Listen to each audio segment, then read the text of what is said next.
Assalamualaikum warahmatullahi wabarakatuh. Kembali lagi dengan saya, Pandu Amarta. Kali ini saya akan meneruskan cerita yang berjudul Sekamar Kos dengan Dia. Cerita ini ditulis oleh Afrian. Dan yang baru datang di channel ini, jangan lupa untuk mengklik tombol subscribe dan lonceng notifikasinya. Cerita-cerita mistis dari saya. Gimana kelanjutan cerita ini?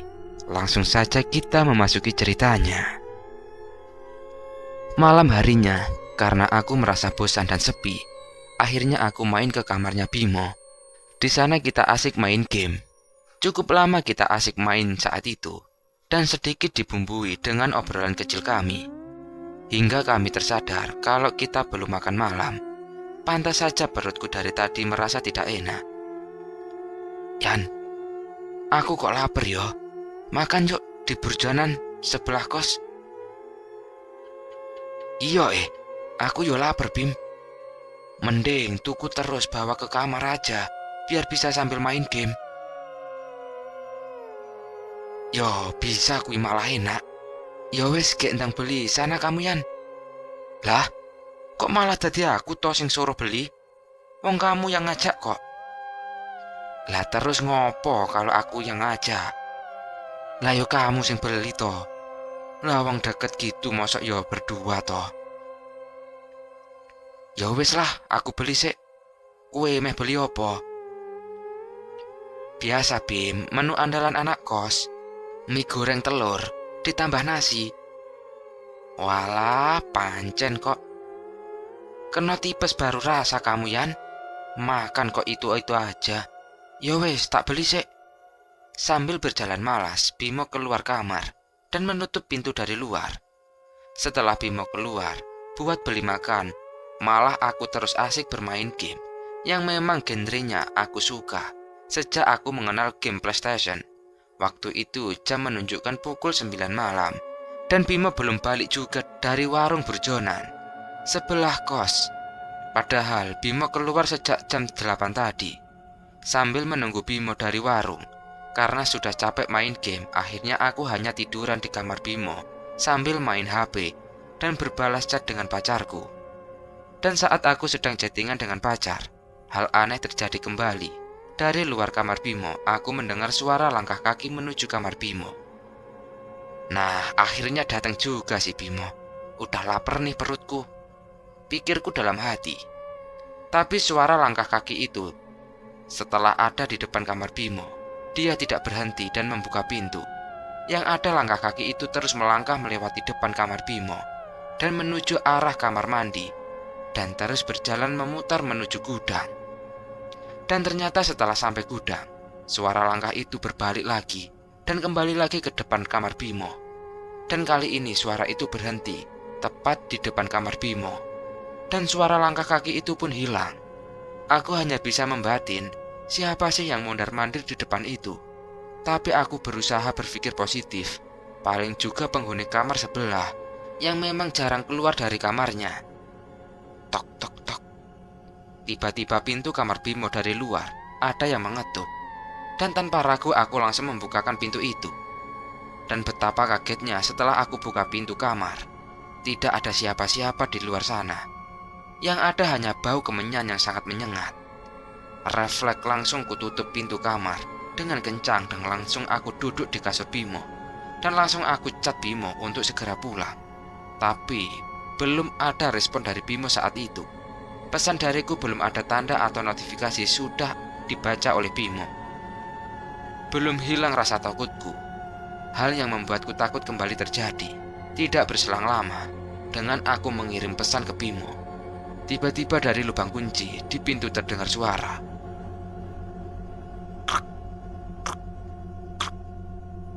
Suara seperti ada yang memainkan kunci yang tidak cocok dengan lubang kuncinya. Gimana jelasinnya? Intinya suara itu yang terdengar. Aku dari dalam kamar hanya bisa memandangi lubang kunci itu yang memang bergerak kecil. Tak lama lubang kunci itu berhenti dan suara itu pun hilang. Aku masih terpaku dengan jantung yang berdebar-debar. Tak lama setelah lubang kunci berhenti, hal selanjutnya pun menyusul. Kali ini gagang pintu yang dibuat bergerak dan menghasilkan bunyi. Klek, klek, Kenapa selalu saat aku sendiri sih? Ucapku kesal. Dengan rasa takut yang bertambah besar, ada rasa ingin keluar kamar, tapi perasaan itu kalah dengan rasa takut untuk memegang gagang pintu yang masih bergerak itu. Dan keapesanku pun bertambah lagi dengan tiba-tiba suara lain datang. Tiba-tiba lampu kamar mati. Tanpa sadar aku mengatakan kata makian, "Asu!" Dan mungkin membuat yang menggangguku lebih tenang dengan tanda lampu kamar hidup mati dengan sendirinya secara cepat, dan suara dari gagang pintu yang bertambah keras dengan lampu yang menyala dan mati secara terus-menerus membuat mataku terasa sakit karena tidak bisa beradaptasi secara cepat dan bingung karena cahaya tidak beraturan. Lalu aku pejamkan mata sambil menunduk. Entah kenapa tiba-tiba aku terfikir tentang Sinta. Dalam hati aku berbicara, "Tah, tolong aku. Apa yang sebenarnya sedang terjadi? Jika memang kamu nyata dan ingin menjadi temanku, tolong bantu aku. Dan aku berjanji mau jadi temanmu." Sempat terfikir, bodoh juga aku. Kenapa aku berpikir Sinta akan menolongku, sedangkan aku masih belum resmi berteman dengan dia. Sambil tetap terpejam dan kulantunkan doa-doa yang dapat kubaca saat itu. Dan aku mulai tersadar kalau suara yang berasal dari gagang pintu sudah tidak terdengar lagi. Suara di sekitar pun menjadi hening. Hanya tersisa big sound dari game yang tadi kumainkan. Karena memang belum kumatikan karena niatku hanya beristirahat sebentar sambil menunggu Bimo kembali. Lampu yang tadinya mati hidup sendiri sudah normal dan menyala dengan terangnya. Setelah beberapa menit, aku samar-samar mencium wangi harum yang sangat aku kenal. Apakah benar dia datang karena panggilanku tadi? Apakah benar dia memang berniat berteman dengan aku? "Tah, terima kasih sudah mau menolongku. Maaf karena diriku sempat ragu padamu," ucapku dalam hati karena merasa tertolong. Sambil mengatur nafas dan berusaha membuat diri ini rileks mungkin. Soalnya nggak enak juga kan kalau Bimo kembali dan aku masih dalam keadaan muka pucat dan tegang. Di sela-sela aku mengatur tubuh ini supaya tenang dan normal, tiba-tiba aku mendengar bisikan di telingaku. "Sudah Yan, tidak usah kamu merasa takut. Makhluk yang mengganggumu sudah pergi sekarang. Kamu sudah aman. Dan kamu juga tidak usah minta maaf. Aku maklum kalau sebelumnya belum mempercayaiku. Ya memang karena banyak sosok dari duniaku yang memang suka mengganggu. Tapi perlu diingat, aku beda dengan yang lainnya. Sudah sekarang mending kamu kembali di kamarmu dan bergegas tidur. Esok hari kamu akan menjalani hal berat." Sinta membisikkan kata itu di telingaku. Aku menuruti kata-kata Sinta. Aku berjalan menuju kamarku dengan wangi Sinta yang mengikutiku. Pintu kamar Bimo sudah kututup. Aku masuk ke kamarku. Ya walaupun Sinta menyuruhku untuk segera istirahat, tapi mataku belum merasa ngantuk.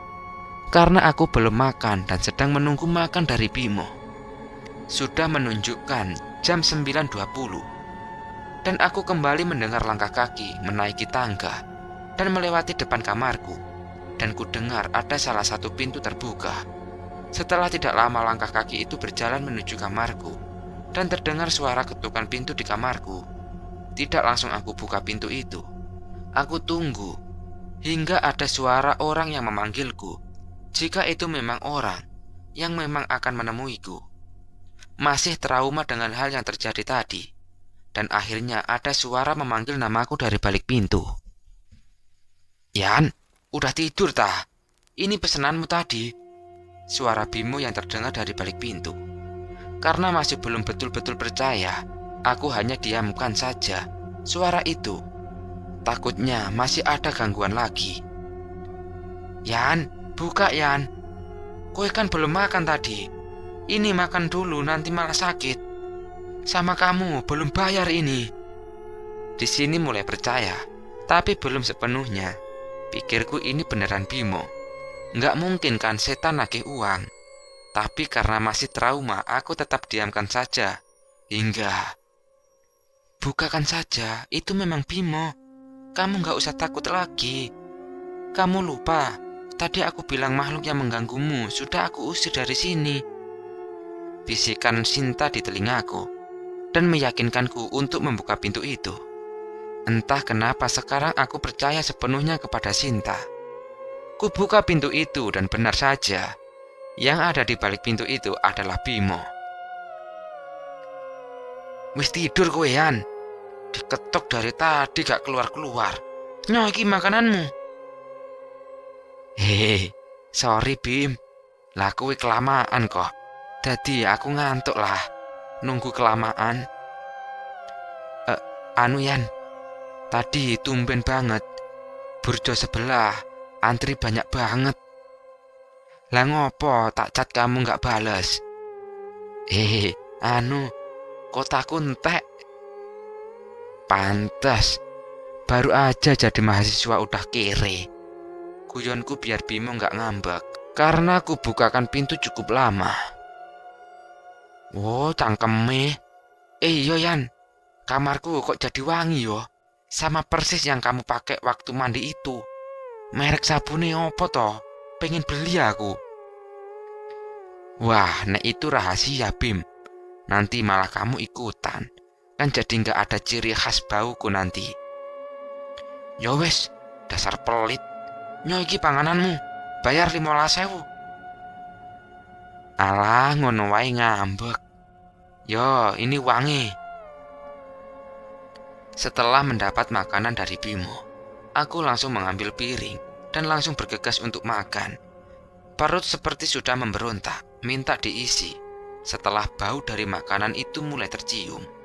Setelah makan, langsung kubuang bungkus kertas bekas makanan itu. Dan aku bergegas untuk tidur. Soalnya besok sudah mulai masuk kuliah pertama. Karena perut kenyang jadi masalah untuk tidur, langsung bisa kuatasi. Nggak perlu waktu lama, aku langsung terlelap dan tertidur. Kali ini mimpiku tidak bertemu dengan Sinta, melainkan aku bermimpi tentang keluargaku. Di dalam mimpiku diperlihatkan kenangan atau ingatan semasa aku kecil, di mana selalu aku bermanja-manja dengan nenekku. Entah kenapa yang ada di dalam mimpi itu hanyalah kenanganku dan nenekku. Tanpa terasa aku terbangun dari mimpiku, dan saat ku usap bagian mataku berair seolah baru saja menangis. Waktu aku bangun, jam menunjukkan pukul 4.30 pagi. Aku bergegas mandi dan sekalian berwudu untuk sholat subuh. Aku memang sudah terbiasa bangun tidur langsung bergegas mandi, supaya setelah itu bisa bermalas-malasan sembari menunggu waktu untuk berangkat kuliah. Setelah mandi dan sholat, karena waktu juga masih pagi, sekitar jam 5.30, aku habiskan waktu untuk main game sebentar. Kalau ditanya kenapa tidak sarapan, ya karena waktu masih pagi, belum banyak warung dekat kos buka. Soalnya biasanya buka pukul 7 pagi.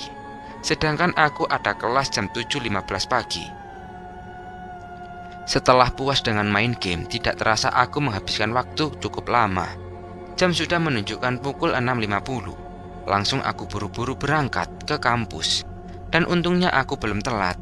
Sampai kelas masih jam 7.10 dan masih diperbolehkan masuk oleh dosenku. Langsung saja mata kuliah dimulai. Semua mahasiswa dengan antusias memperhatikan dosen yang menerangkan. Di lain mata kuliah yang asik, dosennya pun kita mendapatkan dosen yang santai dan gampang bergaul, makanya semua pada betah dan bersemangat. Saat di tengah-tengah dosen menjelaskan, HP-ku beberapa kali berbunyi, nada panggilan masuk. Pikirku nggak biasanya pagi-pagi ini ada yang meneleponku.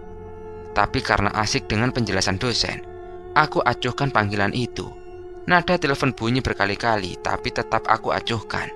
Hingga HP-ku berbunyi nada pesan masuk. Aku membuka HP yang terdapat notifikasi 9 kali miss call dan 3 pesan belum terbaca. Lalu aku buka salah satu pesan yang baru saja masuk. Yang isi pesan itu ternyata dari Mbak Ega dan menyuruhku untuk pulang karena nenek telah meninggal dunia. Ya seperti yang kalian juga. Memang saat aku berangkat untuk menempa ilmu di kota ini, nenekku telah menderita sakit. Pernah dirawat di kota ini juga selama 3 bulan di rumah sakit. Kemudian diperbolehkan untuk pulang, tapi dalam keadaan yang belum sembuh total. Kemudian di kota asalku kembali dirawat di rumah sakit Islam. Dan saat aku tinggal, beliau sudah terbaring lemas dan hanya memberi isyarat sebagai komunikasinya. Sempat ada rasa tidak enak saat aku meninggalkan nenek untuk pergi kuliah. Dan ternyata benar apa yang aku takutkan. Nenek meninggalkanku berselang 4 hari setelah aku pergi ke kota ini. Ya, memang aku kuliah karena nenek yang menyuruh. Yang memang dasarnya nenek lebih mementingkan pendidikan. Membaca pesan dari Mbak Ega itu, aku langsung bergegas berpamitan pada dosen untuk izin pulang. Dikarenakan hal tersebut, dan dosen pun mengizinkan. Aku langsung menuju parkiran kampus untuk mengambil motorku. Dan langsung kupacu motor dengan kecepatan tinggi. Berharap aku dapat lebih cepat sampai di rumah. Yang kalau dihitung jarak dari kota ini sampai ke rumahku, membutuhkan waktu 2 jam. Sengaja aku tidak kembali ke kos dan memilih langsung menuju ke rumahku. Pikiranku sudah tidak karuan. Pikiranku kembali mengingat masa-masa saat aku bersama nenekku. Dalam perjalanan memori tentang kebersamaanku dan nenek terus tergambar dalam pikiranku. 1 jam perjalanan sudah kulewati. Saat berkendara, pikiran melayang ke sana kemari. Hati sangat kacau, hingga tiba-tiba ada suara yang menyadarkanku. Ton. Suara mobil dan bis mengagetkanku dan menyadarkanku dari lamunan pikiran yang melayang. Tanpa kusadari, laju motorku sudah tidak di jalur semestinya, dan aku sudah berada di jalur yang salah, yaitu lawan arah. Spontan langsung ku banting setir buat balik ke jalur semestinya, dan aku hentikan motorku sebentar untuk menenangkan pikiranku. Setelah dirasa sedikit tenang, ku lanjutkan perjalananku. Di tengah-tengah perjalanan, tanpa kusadari air mata mulai membasahi pipiku karena merasa kecewa tidak bisa menemani nenekku saat sakit. Kemudian aku kembali merasa ada yang memegangi pinggangku di belakang, seolah ada yang bonceng di belakangku. Dan setelah itu aku mendengar suara yang sudah aku kenal. Sudahlah Yan, ikhlaskan kepergian nenekmu.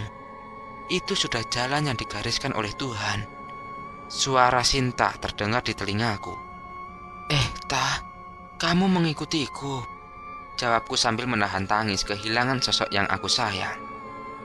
Sudah, enggak usah difikirkan. Aku sengaja mengikutimu karena aku khawatir denganmu. Dan betul saja, hampir saja kamu celaka tadi. Apakah ini yang kamu maksud tempo hari, dengan hari yang berat yang akan aku hadapi? Iya Yan, inilah kejadian yang harus kamu terima. Kamu kehilangan sosok yang sangat berarti di hidupmu. Tanpa terasa air mataku terasa mengucur terlebih deras. Kenapa kamu tidak menjelaskan sejak awal, supaya aku bisa pulang lebih awal dan bisa menemani nenekku hingga akhir hayatnya? Membeberkan takdir yang belum jelas terjadi bukanlah hal yang harus ku beritahu. Hanya Tuhan yang tahu pastinya. Makanya aku tidak berani memberitahumu. Ya benar apa yang dikatakan Cinta. Semua itu kehendak Tuhan. Memang tidak baik mendahului apapun yang menjadikan hendak Tuhan. Baik Yan, aku akan menemanimu sampai ke rumahmu. Dan tenang saja, nenekmu masih menunggu di sana. Dekapan Cinta berhasil membuatku tenang, seperti sebelumnya. Dan sampailah aku di rumah. Ibu bapakku memelukku sambil berkata, "Yang sabar Yoyan. Bapak tahu kamu kecewa karena gak bisa nemani nenek sampai akhir. Tapi setidaknya kamu telah menjalankan wasiat nenek untuk terus melanjutkan kuliah." Aku hanya terdiam sambil menangis dan ingin melihat jenazah nenek untuk yang terakhir kalinya. Sebelum beliau diantarkan ke pemakaman, kulihat jenazah nenek yang sudah terbungkus kain kafan dengan wajah yang bersinar dan seperti tersenyum. Aku berusaha ikhlas dengan semua ini. Dan akhirnya tibalah di acara pemakaman nenek. Aku juga ikut membawa keranda nenek. Dan sampailah di pemakaman. Sebuah lubang berukuran 2x1 sudah disiapkan sebagai tempat beristirahat terakhir nenek. Aku, bapak, dan kakakku turun ke dalam lubang untuk menerima jenazah nenek yang akan diturunkan. Singkat cerita, acara pemakaman sudah selesai dan hari sudah mulai malam. Ya, karena pemakaman dilaksanakan sore hari. Semua peziarah satu persatu mulai meninggalkan area pemakaman. Begitu juga dengan kami. Malamnya langsung diadakan acara pengajian di rumah yang diikuti para tetangga di sekitar rumah. Singkatnya, pengajian pun telah selesai dan kita semua mulai istirahat. Aku pun masuk ke kamarku untuk istirahat dan tidur karena badan terasa lelah saat perjalanan dari kampus ke rumah. Dengan cepat aku tertidur malam itu dan aku mulai bermimpi lagi. Dan anehnya di dalam mimpi itu Sinta juga ada. Ternyata dia tidak berbohong ingin mengikutiku sampai ke rumah. "Hai Yan, hari yang berat ya. Tapi kamu harus tegar. Ini sudah ditakdirkan olehnya." "Iya Tah, aku mencoba mengikhlaskan yang telah terjadi hari ini. Hal yang sudah menjadi kehendaknya, ya memang harus terjadi. Kita sebagai makhluknya hanya bisa menurut." Ku mencoba untuk lebih dewasa menyikapi takdir Tuhan. "Ya sip, itu baru namanya cowok. Oh iya, aku mau mengajakmu ke sebuah tempat untuk bertemu seseorang." "Mau kemana Tah?" "Sudah, ikut saja. Sekarang tutup matamu." Aku turuti perintah Sinta. Aku tutup mataku. Dan Sinta meraih tanganku. Lalu tiba-tiba aku merasakan hembusan angin yang menerpa wajah dan tubuhku. Rasa nyaman kembali kurasakan akibat hembusan angin itu. Setelah beberapa saat, hembusan angin itu berhenti dan Sinta menyuruhku untuk membuka mataku. Aku sedikit terkejut karena lokasi saat aku membuka mata berubah. Yang tadinya berada di sekitar rumah, sekarang berubah. Aku dan Sinta berada di sebuah taman yang sangat asri. Rerumputan membentang di mana-mana. Aliran sungai yang mengalir jernih, kupu-kupu dan burung seakan menarik ke sana kemari. Sungguh pemandangan yang sangat indah. "Suka Yan dengan pemandangan ini?" Sinta bertanya sambil tersenyum. "Indah sekali Tah. Ini kita di mana?" "Yuk ikut sebentar. Sesuai yang aku bilang, ada seseorang yang ingin bertemu denganmu." Tanpa menjawab pertanyaanku, dia menggandeng tanganku dan mengajakku ke sebuah tempat. "Mau kemana lagi kita sekarang?" "Nanti kamu juga tahu Yan. Yuk jalan." Sambil bergandengan, kita berdua menyusuri jalan setapak di taman itu sambil melihat sekitar. Dalam menyusuri, kita tidak mengobrol karena aku sangat asik melihat pemandangan sekitar. Hingga aku melupakan rasa duka yang hari ini aku alami. Setelah menyusuri jalan setapak, tiba-tiba Sinta menghentikan langkahnya. "Ada apa Tah? Kenapa tiba-tiba berhenti?" "Aku tunggu di sini saja ya. Kamu jalan lurus saja. Nanti kamu akan menemukan ada sebuah gazebo di sana." "Kenapa kamu tidak ikut sekalian? Ayolah, kita jalan berdua ke sana." "Tidak Yan. Dia hanya ingin bertemu denganmu saja. Aku takut mengganggu. Dia ingin menyampaikan pesan hanya kepadamu. Sudah, sana, kasihan dia telah menunggu lama." Akhirnya aku berjalan ke tempat yang ditunjukkan Sinta. Setelah menyusuri jalan itu, akhirnya aku menemukan sebuah gazebo yang dimaksud Sinta tadi. Gazebo berwarna putih dengan hiasan bunga-bunga di sekitarnya. Dan ada juga tanaman rambat dengan bunga yang indah. Aku belum memasuki gazebo itu, tapi kulihat ada seseorang yang tengah duduk di sana yang membelakangiku. Dia sedang duduk santai sembari menikmati secangkir minuman yang berada di meja. Mungkin sadar akan kehadiranku, seseorang yang berada di sana mulai berdiri dan membalikkan badan mengarah ke arahku. Samar-samar, aku seperti kenal dengan sosok itu. Semakin ku dekati, semakin aku mengenalnya. Tanpa terasa air mata mulai membasahi pipiku. Aku merasa penasaran, yang tidak karuan, senang, sedih, bingung. Aku berlari menuju ke arah orang yang ada di gazebo tersebut. Setelah sampai di sana, aku langsung memeluk dan menangis sejadi-jadinya. Yang kutemui adalah nenekku, dengan keadaan yang sudah sehat, dengan dandanan yang cantik, baju putih dan jilbab putih, membuat kesan lebih anggun. Nenekku membalas pelukanku dengan lembut, sambil mengusap kepalaku seperti biasanya. "Kenapa, Nek? Kenapa nenek meninggalkan Rian?" "Katanya nenek pengen ngeliat aku kuliah." Sambil menangis sesenggukan, aku protes padanya. "Sudah, jangan nangis gitu, Tole. Nenek mau berpesan sama kamu."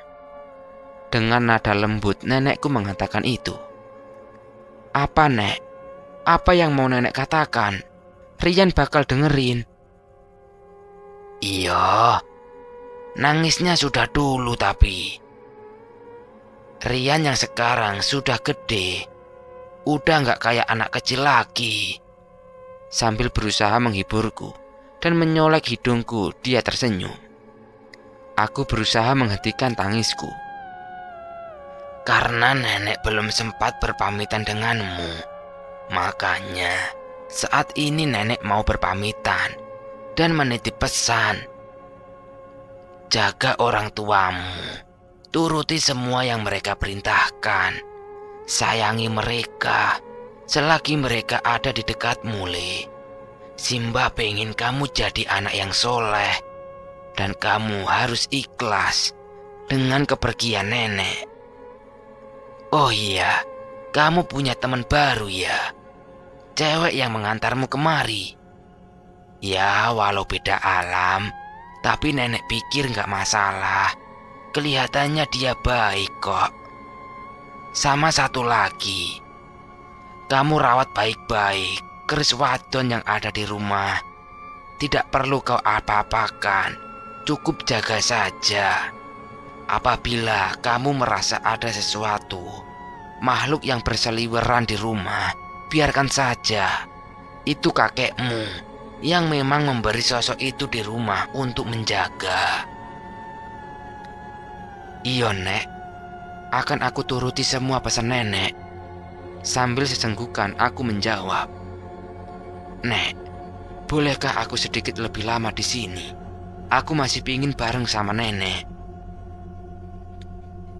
"Iya, sini kita duduk dulu di sana." Nenek menunjuk sebuah kursi panjang. "Sinian, tiduran di sini." Nenek menyuruhku untuk tiduran di pangkuannya. Aku tiduran di pangkuan nenek, sambil si nenek mengusap rambutku. Cukup banyak yang kami obrolkan, hingga tiba-tiba nenek mengatakan, "Ini sudah waktunya, Le. Nenek harus pergi. Kamu baik-baik ya dengan bapak ibumu. Nenek sudah panggilkan temanmu yang mengantarmu tadi untuk menjemputmu." "Nek, Rian mohon jangan pergi. Rian bakal kangen kalau nenek pergi." "Nenek selalu ada di dekat Rian, walau Rian gak ngeliat. Sudah, nenek pergi dulu. Itu temanmu sudah datang." Tak terasa aku kembali menangis. "Yan, ayo pergi. Biarkan nenekmu pergi. Kamu harus turuti apa yang nenekmu bilang tadi." Seketika Sinta memegang tanganku, dan tiba-tiba, angin sejuk menerpa wajahku, hingga aku terpaksa memejamkan mataku. Oh iya, untuk kalian yang mungkin terpikir, orang mati itu sudah di alam yang berbeda, dan tidak bisa berinteraksi dengan kita lagi. Ya, aku pun berpendapat, tapi di sini aku tidak memperdulikan itu, perwujudan asli nenekku atau jin. Yang aku pikirkan hanya lega bisa bertemu dengannya. Tiba-tiba saat aku membuka mataku, aku sudah berada di kamarku, dan aku terbangun dengan kondisi mata basah berlinangan air mata. Kuusap mataku dan berusaha tegar untuk tidak menunjukkan kesedihanku. Dan saat kulihat jam di kamar sudah menunjukkan jam 5 subuh, hingga aku bergegas ke kamar mandi dan mengambil air wudhu. Saat melewati dapur, aku melihat Mbak Ega yang ternyata datang tadi malam dan menginap di rumah. Yan, sudah bangun? Sana sholat dulu. Terus kalau mau istirahat, istirahat lagi saja. Gak apa-apa. Capek kan baru diajak main sama dia? Iya Mbak. Sambil jalan sempoyongan, aku melangkahkan menuju kamar mandi untuk mencuci muka dan mengambil air wudhu. Setelah dari kamar mandi, aku langsung menuju ke kamarku untuk segera melaksanakan sholat subuh. Dalam sholat aku masih terfikir atas kepergian nenekku. Selepas sholat, aku panjatkan dan kirimkan doa untuk nenekku. Dan tanpa terasa, air mata kembali menetes di pipiku. Dan segera mungkin aku menghapusnya. Nenek telah berpesan aku harus kuat. Seperti kebiasaan sehari-hari, aku beres-beres rumah sebelum para pelayat kembali berdatangan ke rumah. Dan selama 7 hari, aku berada di rumah, membantu kedua orang tuaku untuk menerima pelayat yang datang di siang harinya, dan mengadakan pengajian selama 7 hari. Di malam hari untuk mendoakan nenekku. Tibalah waktuku untuk berangkat kembali ke kuliah. Siang itu aku berpamitan kepada orang tuaku untuk berangkat ke kota di mana aku kuliah. Aku berangkat dari rumah jam 2 dan sampai di kos jam 4 sore. Sengaja setelah sampai kos aku beristirahat sebentar. Sebelum nanti aku akan pergi ke rumah temanku untuk menanyakan tugas kuliah. Maklum, karena 7 hari aku tidak berangkat kuliah. Cukup lama aku beristirahat. Tak terasa sudah pukul 5.30 sore. Aku langsung berangkat menuju kontrakan temanku di belakang kampus. Setelah ngambil motor di parkiran, aku langsung membawanya menuju ke kontrakan. Di perjalanan suara Sinta kembali terdengar di telingaku. Ingat Yan, ini sudah hampir waktunya sholat maghrib. Dan usahakan setelah sampai kamu jalankan sholat. Dan hati-hati nanti saat sampai di kontrakan. Pesan yang disampaikan Sinta. Aku hanya tersenyum dan mengangguk. Tanda aku mengerti dan setuju. Entah kenapa yang kurasakan sekarang, Sinta selalu ada dimanapun aku pergi, seolah dia sengaja mendampingiku. Tak perlu waktu lama, karena memang jarak yang dekat sekitar 15 menit, aku sudah sampai di kontrakan temanku. Kontrakan yang terlihat seperti rumah tua, yang tidak terawat, banyak rumput yang tinggi di depan kontrakan, dan beberapa sudut tembok yang telah mengelupas. Setelah sampai sana, aku langsung menemui temanku. Okto namanya. Misi. Ok, ini aku Rian. Aku masuk ya. Ku ketok pintu dan langsung masuk ke dalam kontrakan. Masuk aja Yan. Langsung ke kamarku sini. Okto menjawab dari dalam kamarnya. Setelah memasuki kontrakan itu, aku merasa adanya hawa yang berbeda saat aku di luar. Kondisi di dalam pun sangatlah aneh kurasakan. Walaupun semua ruangan telah dihidupkan lampunya, tapi aku merasa masih belum cukup terang. Seolah ada sesuatu yang menutupi cahaya lampu itu. Sehingga cahaya lampu tidak leluasa menerangi setiap ruangan. Bahkan di beberapa sudut ruangan aku merasa kalau di sana memang gelap, walau sudah ada sinar lampu.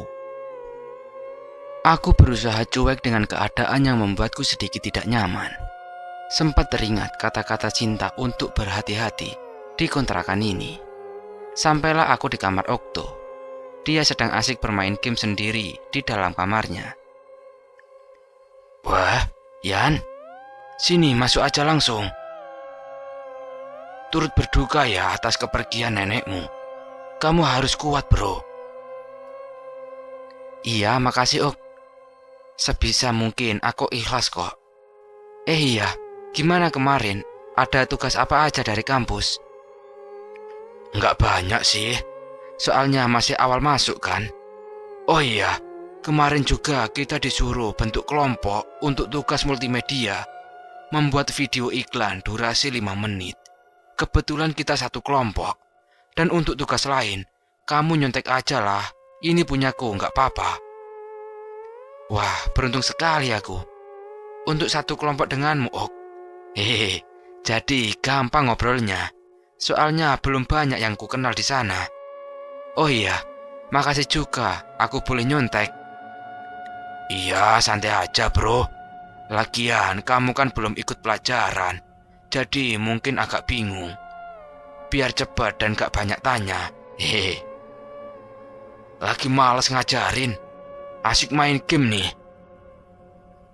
Iya deh, iya. Oh iya, Ok. Aku numpang sholat ya. Aku belum sholat soalnya. Iya, sana, gak apa-apa, sholat aja di situ. Oke, makasih, Ok. Numpang kamar mandi dulu, buat wudhu. Okto dan aku memang berbeda keyakinan, tapi dia sama sekali tidak merasa keberatan kalau kamarnya aku gunakan untuk sholat. Aku langsung menuju ke kamar mandi. Kembali aku harus merasakan hawa yang aneh. Sampai di kamar mandi, semua masih normal, tidak ada kejadian aneh.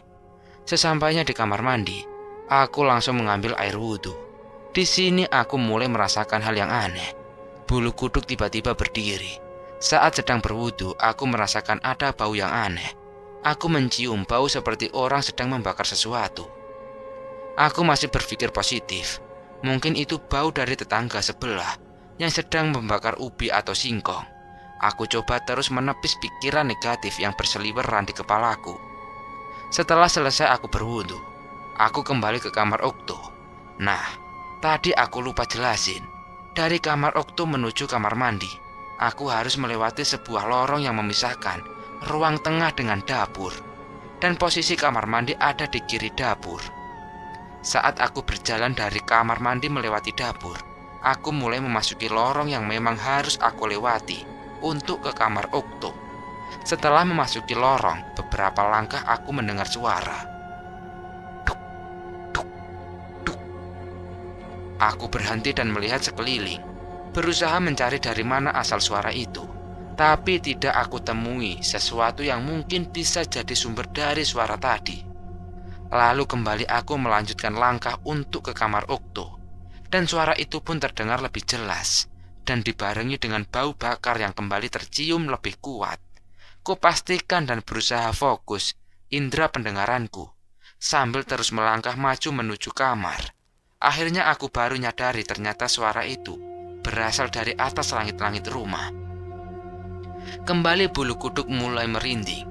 Pikiran negatif yang tadinya bisa aku tepis, sekarang tidak bisa sama sekali. Aku langsung berlari menuju kamar Okto. Dan sesampainya di kamar, Okto merasa keheranan dengan tampangku. Loh, Yan, kenapa mukamu begitu? Kayak habis lihat apa aja loh. Okto keheranan lihat tampangku. Nggak apa-apa, Ok. Takut kehabisan waktu sholat aja. Makanya aku lari. Aku berusaha menyembunyikan rasa takutku. Oh ya udah, aku keluar bentar mau cari makan. Kamu mau titip nggak? Weh, kok malah mau keluar? Wong lagi tak temenin kok. Lah aku lapar je. Wes mau nitip nggak kamu? Enggak lah, Ok. Nanti makan di kos saja. Sial. Batinku masih ketakutan begini malah ditinggal sendirian di kontrakan aneh ini.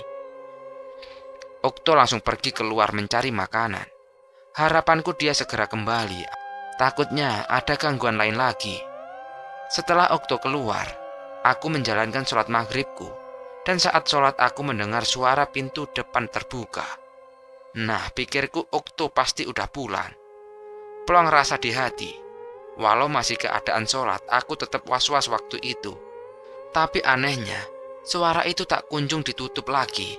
Soalnya tidak terdengar suara pintu tertutup. Dan tiba-tiba suara itu terdengar lagi. Duk, duk, duk, duk. Diikuti bau sesuatu yang dibakar tadi. Wah, nggak beres pikirku.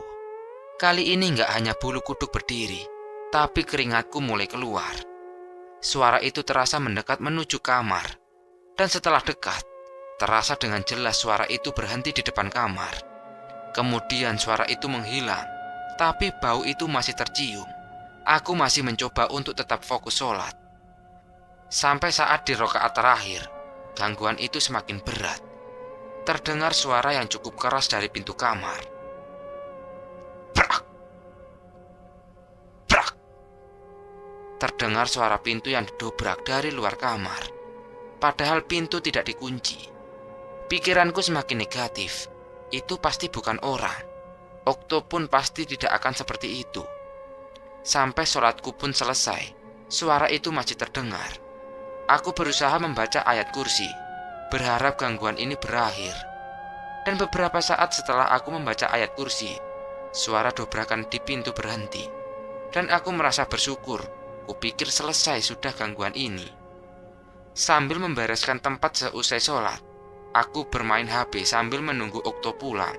Sesekali aku melihat sekeliling kamar Okto sambil mengamati sampai pandanganku tertuju pada jendela kamar Okto di sebelah kiri kamar, yang kalau kita buka jendela itu akan terhubung dengan garasi rumah. Anehnya jendela itu sudah dicat, hanya bagian atas ventilasi kaca yang tidak dicat. Tiba-tiba aku fokus dengan ventilasi kaca itu. Ada yang menarik perhatianku. Ada sebuah bungkusan atau kain putih yang terlihat dari dalam kamar, tapi hanya sebagian saja. Setelah aku perhatikan, ternyata benda itu mulai bergerak ke atas, dan semakin jelas aku melihat pasti kalau itu sebuah kain putih yang diikat di ujungnya, seperti permen sugus zaman dulu. Dan ternyata itu adalah pocong. Seketika aku menunduk ketakutan sambil memanggil Sinta untuk menolongku. Tidak seperti biasanya, Sinta sama sekali tidak meresponku. Entah kenapa, tapi tidak ada tanda-tanda dia akan datang.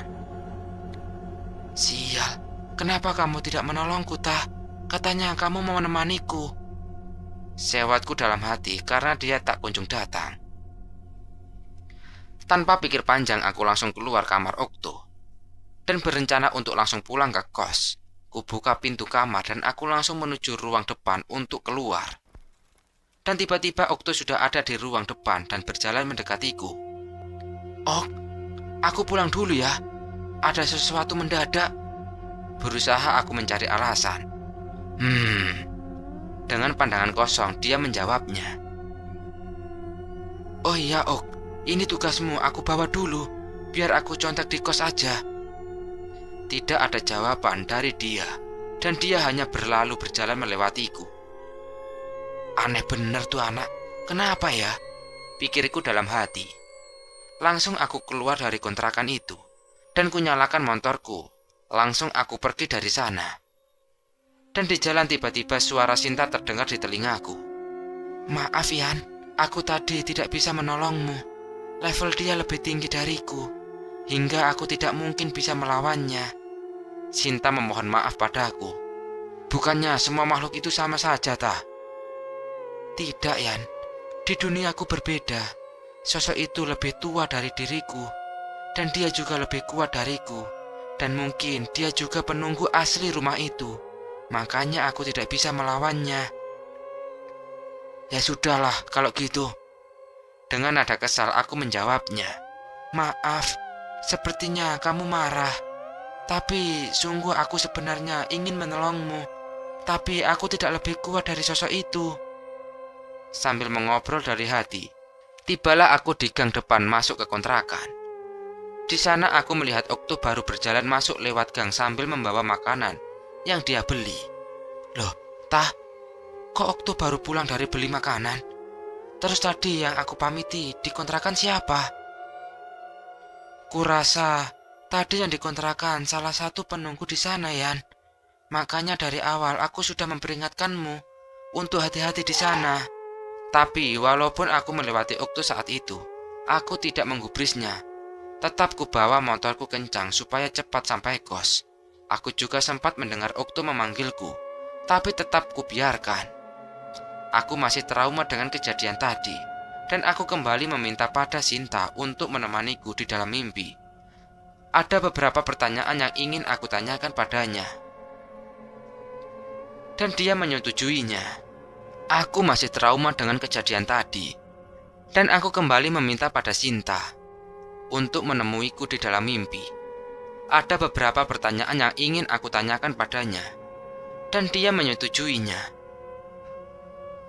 Masih dalam keadaan jantung yang berdebar, karena kejadian tadi di kontrakan, aku memacu motorku lebih cepat supaya cepat sampai di kos dan ingin segera tidur dan bertemu Sinta. Pada saat itu aku memang belum bisa bertemu langsung dengan Sinta, karena aku memang belum siap dan belum mengizinkan dia untuk menampakkan wujudnya. Di dunia nyata, ada kekhawatiran tentang sosoknya di dunia nyata yang mungkin tidak sesuai bayanganku dan berbeda dengan yang ada di mimpi. Yang ada nanti malah aku takut untuk bertemu dengannya lagi. Sampailah aku di kos jam 7, tepat saat sholat isya tiba. Tapi aku tidak masuk ke kamar kos langsung. Aku pergi ke warung Bujo sebelah untuk makan sebentar. Dan setelah selesai makan di Burjo, langsung aku balik ke kamar kos dan bersiap untuk sholat isya. Dan nanti aku berencana untuk segera tidur dan ingin mengobrol dengan Sinta. Setelah aku selesai semua kewajibanku, aku bergegas untuk segera tidur, berharap segera bertemu Sinta. Aku mulai berbaring di kasurku dan membayangkan sosok Sinta di mimpi. Tapi tiba-tiba, tok tok tok, suara pintu diketok dari luar dan mengganggu konsentrasiku untuk membayangkan Sinta. "Yan, ini aku Bimo," suara dari balik pintu. "Apa toh Bim? Aku mau istirahat, capek aku." "Sebentar Ryan, ini ada teman baru." Iya sik. Sambil berjalan mendekati pintu dan kubuka pintu kamarku. Setelah terbuka, di sana sudah ada Bimo dan anak baru yang baru saja mengisi kamar kosong. "Hehehe, Yan, kapan kowe balik? Turut berduka ya Yan, muga nenekmu husnul khotimah." "Amin Bim," sambil nada malas ku jawab. "Oh iya Yan, ini kenalan dulu, penghuni baru kamar sebelah sana." Sambil menunjuk kamar yang tempo hari aku melihat sosok pria 30 tahunan. "Mas, kenalkan namaku Vian." Sambil menunjukkan tangannya untuk bersalaman. Iya mas, aku Rian." "Weh, nama kita hampir sama tah. Ya udah mas, kalau mau istirahat saya tak balik ke kamar. Maaf mengganggu." "Iya gak popo Yan, santai aja. Ya udah aku tidur dulu ya, capek aku rasanya." Usai berkenalan sebentar, aku langsung berpamitan untuk segera tidur. Kubaringkan tubuhku kembali di kasur dan kupejamkan mataku sambil membayangkan sosok Sinta. Selang beberapa menit kemudian, tiba-tiba tubuhku seperti ada yang menggoyangkanku. Yan, suara cewek yang menggoyangkan tubuhku. Perlahan aku membuka mataku dan kulihat sosok Sinta tengah duduk di sampingku, mengenakan gaun putih dan rambut panjang yang menyerupai sesuatu yang pernah aku lihat. Sinta, loh, bukannya aku belum mengizinkanmu untuk bertatapan muka di dunia nyata?" Sinta hanya tersenyum, dan kemudian dia berkata, "Coba lihat keluar kamarmu." Aku bingung dari posisi tidurku, dan aku membuka pintu kamarku dengan Sinta yang mengikutiku dari belakang sambil tersenyum manis. Dan aku terkaget dengan apa yang aku lihat di luar kamarku. Bukan seperti di kos saat aku membuka pintu kamar. Yang ada aku melihat tempat yang sangat indah, di mana aku melihat ada rumput membentang luas. Ada juga sebuah pohon rindang yang di bawahnya ada sebuah ayunan. Dan di sana juga terlihat taman bunga yang beraneka warna dihiasi air sungai yang jernih. Dan jika disusuri sumber air itu berasal dari air terjun yang indah. Kicauan burung membuat suasana di sana sangat tentram dan nyaman. "Sinta, ini di mana? Bukannya aku belum tertidur? Tadi aku hanya terbaring saja kan?" Tanyaku kebingungan.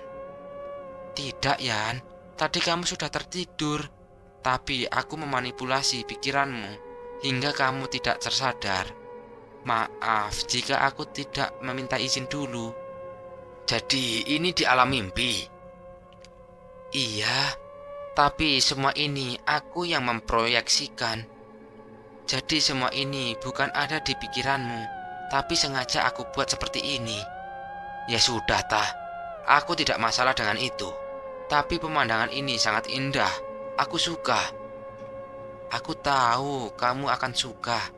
Aku mengetahuinya saat aku mengantarmu menemui nenekmu. Tah, makasih sudah mau menemaniku dan menjagaku di sini. Iya, Yan.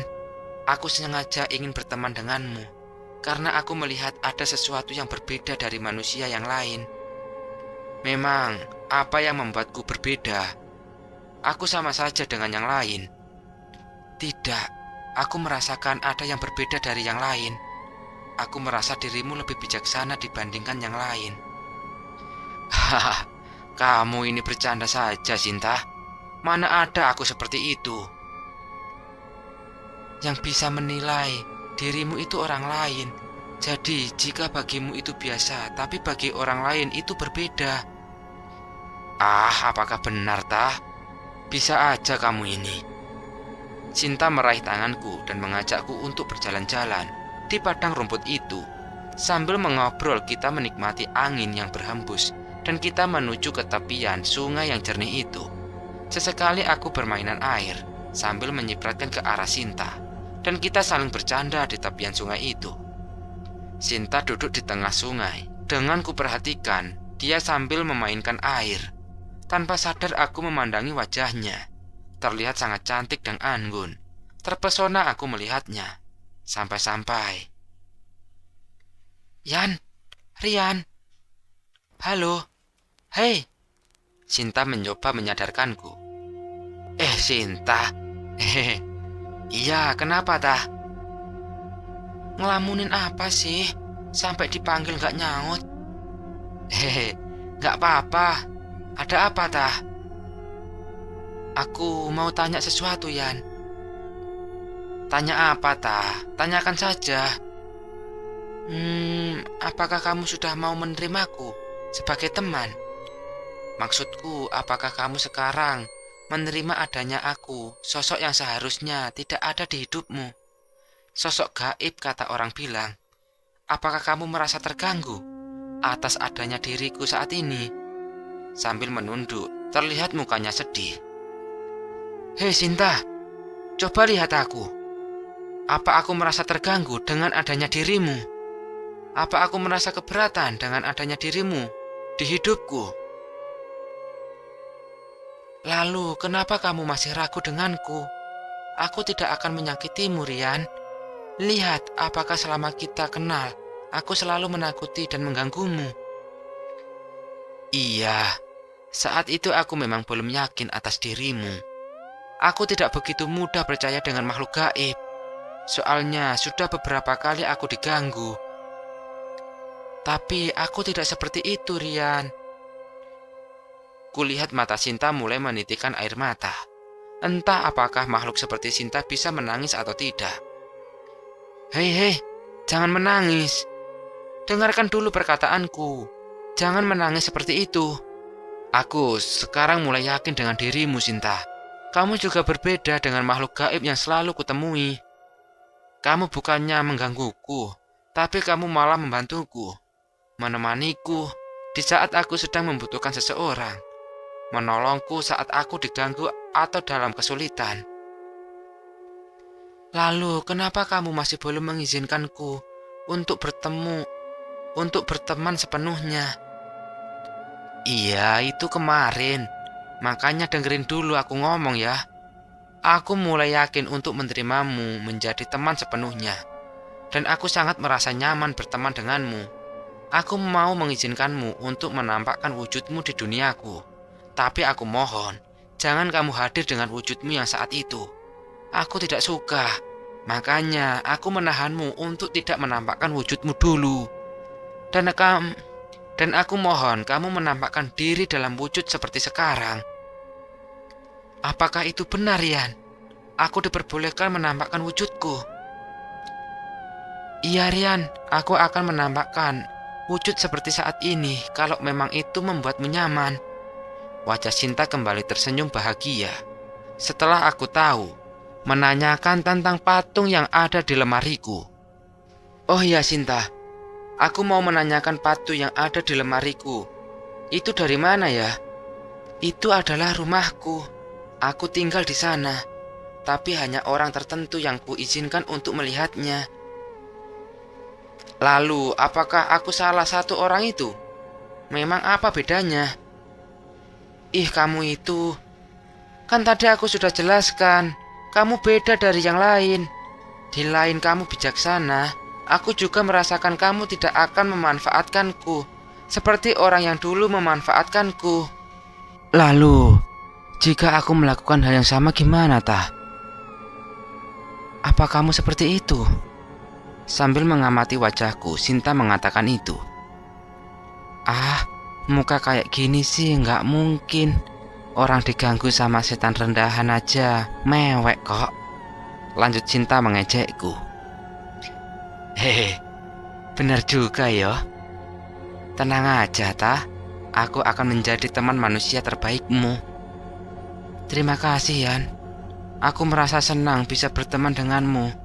Ditambah, aku sudah boleh berjumpa di duniamu dengan menampakkan wujud.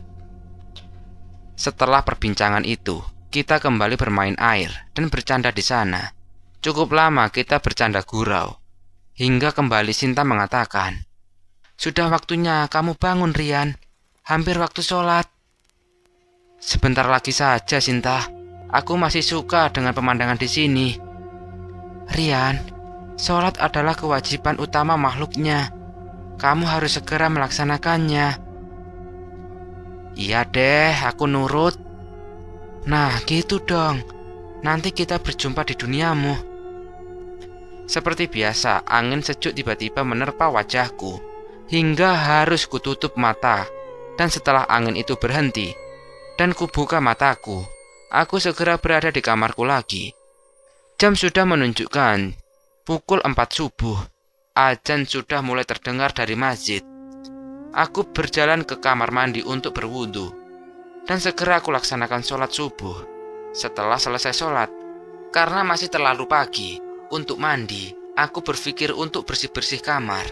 Kusapu seluruh sudut kamar, dan ku ambil patung yang ada di lemariku, yang katanya Sinta itu adalah rumahnya, dan kupajang di meja komputerku. Tak terasa aku keasikan beres-beres kamar, hingga waktu sudah menunjukkan jam 6 pagi. Aku langsung mengambil handuk dan bergegas mandi. Dan setelah itu aku berencana untuk mencari makan. Kebetulan jam kuliah aku masuk siang. Langsung aku berjalan ke kamar mandi untuk membersihkan badanku. Saat proses aku mandi, tiba-tiba aku mencium wangi yang sudah aku kenal. Pikirku, mungkin Sinta sedang menungguku di luar dan segera ingin bertemu denganku. Ternyata aku salah. Wangi itu tercium semakin jelas dan lebih wangi dari yang tadi. Dan kurasakan ada seseorang di belakangku saat aku sedang mencuci rambutku dengan sampo. Aku masih berpikir positif. Hingga saat aku membilas rambutku dan mencoba menoleh ke belakang, ternyata ada sosok wanita di belakangku. Wanita yang sudah tidak asing bagiku. Ya, itu Sinta berada di belakangku sambil tersenyum melihatku. Karena saking kagetnya, aku sempat terpaku beberapa detik hingga akhirnya tersadar. Dan langsung refleks kututup bagian itu dengan gayung, dan tanpa sadar aku berteriak keras. Sinta, keluar! Aku lagi mandi. Entah kenapa dia tidak langsung pergi, tetapi tetap tersenyum dan perlahan menghilang. Aku buru-buru menyelesaikan mandiku dan segera pergi ke kamar untuk memakai pakaian. Tapi saat aku membuka pintu kamar mandi, di sana sudah ada Bimo. Ngopo Yan? Kok tadi teriak? Iya, Sinta itu sopo? Cewekmu ta? Nggak apa-apa Bim. Ngelindur aku. Sopo ya? Sambil cengengesan, aku langsung berjalan ke kamarku. Dan setelah sampai kamar, aku membuka pintu kamarku. Dan ternyata di sana Sinta sudah menungguku. Dia duduk di meja komputerku sambil tersenyum malu. Entah kenapa aku rasa dia sangat senang hari itu. Tapi kenapa juga dia tadi masuk kamar mandiku? Pikirku dalam hati.